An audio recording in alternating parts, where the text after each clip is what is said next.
Bakıda və Abşeron yarımadasında iyulun 25-26-sında havanın maksimal temperaturunun 35-38, bəzi ərazilərdə isə 40 dərəcəyə yaxın isti olacağı gözlənilir. Bu barədə Milli Hidrometeorologiya Xidməti məlumat yayıb.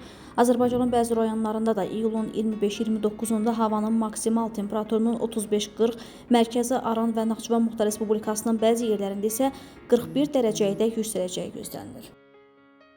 Bakıda təhlükəsizlik tələblərinə cavab verməyən liftlərin fəaliyyəti dayandırılıb. Bununla bağlı Fövqəladə Hallar Nazirliyi məlumat yayıb. Bildirilib ki, Nazirliyin sənayedə işlərin təhlükəsiz görülməsi və dağ-mədən nəzarəti Dövlət Agentliyinin müfəttişləri tərəfindən paytaxtın Xətai rayonu Ceyhun Həsənov küçəsində yerləşən Qayğı MTK-ya məxsus yaşayış binasının 6 ədəd liftində plan üzrə yoxlama aparılıb. Yoxlama zamanı liftlərin müvafiq təhlükəsizlik tələblərinə riayət olunmadan istismar edildiyi, həmçinin insan həyatı və sağlamlığı üçün təhlükə yaratdığı müəyyən olunub.